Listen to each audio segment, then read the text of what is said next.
Rosie Perez with us on ESPN Radio, as usual, after the biggest of fights. That was the boxing match on Saturday. How sad were you, Rosie? And thank you, as always, for making the time for us. As a lover of boxing, do you side with, I love that because it's good to watch the sport have the spotlight, or are you with Snoop Dogg?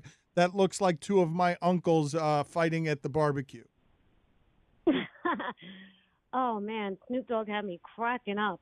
I was dying when he said that. But, you know, I got to give it to these guys. They're both over 50, a combined age of 105. Come on, man.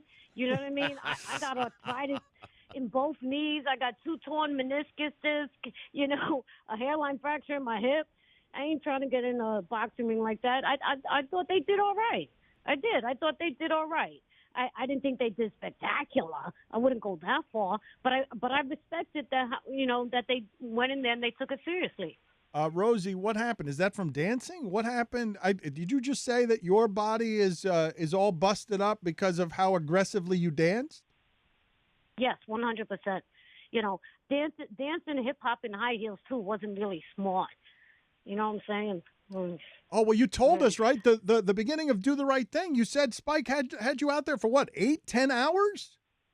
8 hours. 8 hours and 15 minutes. That's how long he had me out there. And I developed a tennis elbow by throwing those horrible punches I was throwing. I was so tired. Yeah. But my body did take a toll. You know, dancing is hard, you know, and plus I was, you know, doing hip hop and jumping up and banging my knees on concrete. It was so stupid, but I loved it, but I pay for it now. When people want to talk to you, is it mostly, like the majority of questions you get about your career, is it the opening scene in Do the Right Thing? No. The majority of questions I get is actually from about White Man Can't Jump. And was I crushing on Woody Harrelson? Okay, that's right. That's right. That's the number one question. What the for you. sexual Yes. tension between you, and the answer to that question? Absolutely. Scandalous. With all due respect to his wife, Laura, she knows it. We're all good friends. Rosie Perez with us here on ESPN Radio. Her new HBO Max show, The Flight Attendant, premiered on Thanksgiving. It looks fun. It looks like a fun, funny show. It does. Catch the next 2 episodes on HBO Max this Thursday. Rosie, just going back to the fight for a second, any part of that make you sad at all, just watching those two go at it? What made me sad was Roy Jones. I mean, he was holding on for dear life. He was feeling those body punches. You know what I mean?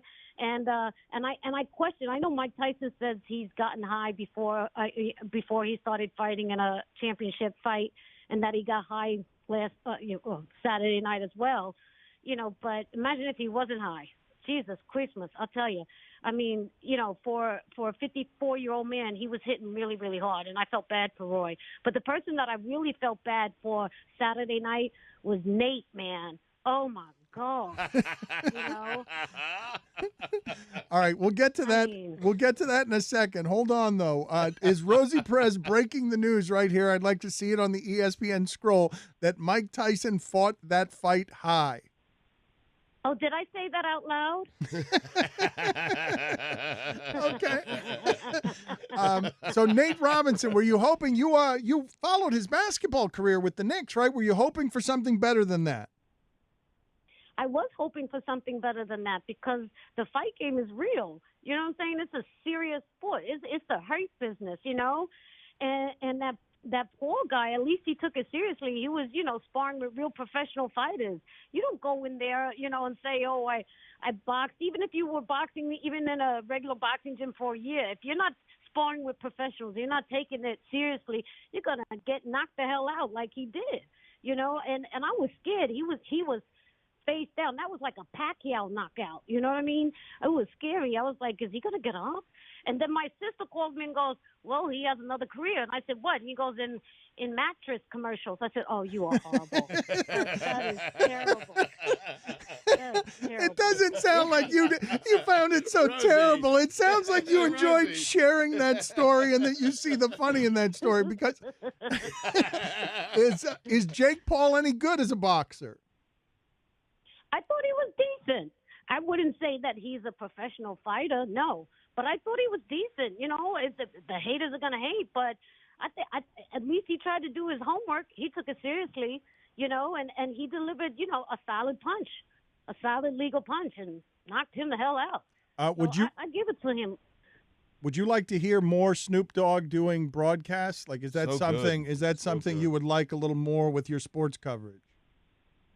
I would love it. I mean, with the cursing, and you're talking to me. I mean, I sometimes I can curse like a truck driver, but the cursing I could have done without. But his commentary really just lifted the whole night for me. I thought it was hilarious. I mean, we were bent over laughing, with him, And I know, the concerts I could do without, and that's with all due respect. I love Wiz Khalifa. I love Snoop Dogg.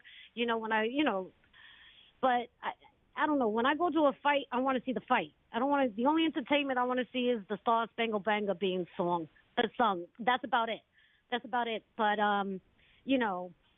Snoop Dogg definitely. I would love to see him ringside at every single fight because he just kept it real. It was hilarious. But, Rosie, you love boxing, so he was perfect for that venue for Saturday night because you're right. He made it entertaining. He made it fun. You love boxing. If I put Snoop Dogg on a serious fight, would you be into that? Because I would. I would be into it. You know what I mean? I think that he would take it a little bit more seriously, but he would still bring the funny, and that's nice. You know what I mean? So you want the excitement. I mean, really good color commentaries are ones that are not just filled with knowledge, but also filled with fun, and excitement. Is there a fight that Rosie Perez is most eager to see once things get a little more back to normal? Yes. I want to see Spence versus Garcia. I want to see that really badly. And I want to see after that the winner fight Terrence Crawford because Terrence Crawford, man, they're putting this man on the shelf. They're waiting for him to age out because they are scared of him. I don't care what they say. Everyone is scared of him because if you weren't scared of him, you would have fought this man already. That they're trying to do a triple G to him. But, Terrence Crawford is a mean man, and he got a mean punch. And so, yeah, so first Spence Garcia, after that Terrence versus anybody. We can't talk to you enough, Rosie. Before we get you out of here, again, the flight attendant, she's on it, and so I've got it right? Fun and funny. It's fun and funny. It's a murder mystery. It's really dark comedy, and I had a ball on it. And Kaylee Kuko from The Big Bang Theory, people are going to be very surprised by her. She carries the show and she kicks ass. I mean, the whole cast is great. And I had a ball playing my character, Megan. She's a hot mess.